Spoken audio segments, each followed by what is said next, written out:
3ஆம் பாவத்தில் இருந்துச்சுன்னா ஒருத்தருக்கு யாராவது செவிட்டு மிஷின் வாங்கி கொடுக்கலாம், இல்லை ஒருத்தருக்கு ஒரு தகவலை ஏற்படுத்தி கொடுக்கலாம்.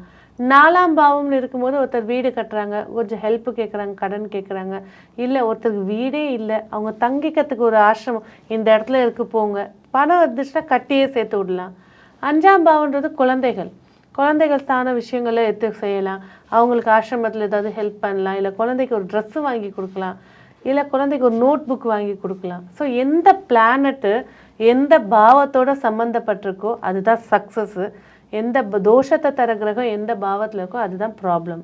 இவ்வளோதான் விஷயம் ஜோதிடம். இப்போ இந்த தானத்தில் நீங்கள் அழகாக 3 விஷயம் சொன்னீங்க. ஒன்று நம்ம கையால் குக் பண்ணி கொண்டு போய் கொடுக்கறது, இன்னொன்று நம்ம ஏதாவது முடிஞ்சதை வாங்கி கொடுக்கறது, இன்னொன்று வீட்டுக்குள்ளேயே கூப்பிட்டு வச்சு கொடுக்கறது. இந்த 3ம் எப்படி எப்படி வேணால் பண்ணலாமா?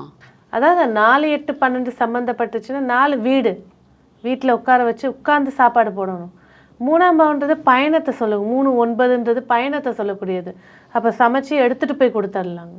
இல்லை லக்ன பாவம் மட்டுமே சம்மந்தப்படுது 11ஆம்னா போகிற இடத்துல வாங்கி கொடுக்கலாம். நிறைய பேர் சாப்பாடு வாங்கி கொடுக்க கூட கஷ்டப்பட்டுட்டு இருப்பாங்க. ஒன்றுமே இல்லை, கால்நடைகளுக்கு 2 பிஸ்கெட்டை வாங்கி போடலாம். ஏதோ ஒன்று வயிறு நிரம்புதா, அது ரொம்ப சிறப்பு ஏற்படுத்தி கொடுக்கும். இப்போ இனிப்புனா சுக்கிரனுக்குரியது அப்படின்னு சொல்லிட்டு சொல்கிறாங்க இல்லையா? ஸோ சில பேர் பார்த்தீங்கன்னா ஃப்ரீக்வெண்ட்டாக வீட்டில் ஏதாவது இனிப்பு செஞ்சுக்கிட்டே இருப்பாங்க. ஸோ அந்த வீட்டில் வற்றாத செல்வம் இருக்கும் அப்படின்வாங்க. அதே மாதிரி இனிப்பையே தானமாக கொடுத்தாலும் ரொம்ப நல்லதுன்றாங்க. அது ஏன் அப்படி சொல்கிறாங்க? இனிப்புன்ற போது பார்த்தீங்கன்னா எல்லாருக்கும் பிடிச்சது இனிப்பு. யாருமே எனக்கு இனிப்பு பிடிக்காதுன்ற ஒரு வார்த்தையே வராது. நீங்கள் சாதத்தில் கூட இந்த குழம்பு எனக்கு பிடிக்கும், இந்த குழம்பு எனக்கு பிடிக்காதுன்னு சொல்லுவாங்க. அப்போ இனிப்புன்னு எடுக்கும்போது முழுக்க முழுக்க மகாலட்சுமியுடைய ஆதிக்கம் நிறைஞ்சது. அதே போல் குபேரனுக்கும் இந்த இனிப்பு தான் ரொம்ப முக்கியம். நீங்கள் மகாலட்சுமின்னு எடுக்கும்போது லிக்விடான பால் பாயாசம் இதெல்லாம் மகாலட்சுமி. இது பாலில் நாட்டு சக்கரை போட்டு வைக்கிறது. ஸோ திடமான பொருள் லட்டு செஞ்சு வைக்கிறீங்க, மைசூர் பாக்கு செஞ்சு வைக்கிறீங்க, அதெல்லாம் குபேரன் இது. ஸோ இதுக்குள்ளே 2 விஷயங்கள் இருக்குது. அப்போ பணம் ஃப்ரீக்வன்சியாக இருக்கணும். எனக்கு மாதமான ஒரு வருமானம் வந்துடணும் அப்படிங்கிற போது இது சுக்கிரனை எடுத்து கும்பிட ஆரம்பிக்கலாம். எனக்கு சொத்து நகை நல்ல ஒரு ஸ்டேட்டஸ் வரணுன்ற போது குபேரனை எடுத்து கும்பிடுவாங்க.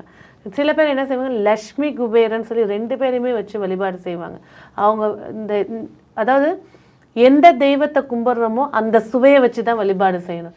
நீங்கள் காளியை கும்பிட்றீங்களா, கம்பல்சரி அந்த இடத்துல பூசணிக்காய் சாம்பார் இருக்கணும். அதே போல் புளி சாதம் இருக்கணும். புளிப்பு சுவை இருக்கிறதெல்லாம் காளி. பிரத்யங்கரா புளிப்பு சுவை நீங்கள் அதுக்கு தான் பாருங்க உக்கிரமான துர்கை பிரத்யங்கரெல்லாம் பார்த்தீங்கன்னா எலுமிச்சம்பழத்தை வெட்டி தீபம் போடுவாங்க. அந்த ஸ்மெல் அந்த அரோமா தான் அவங்களுக்கு தேவை.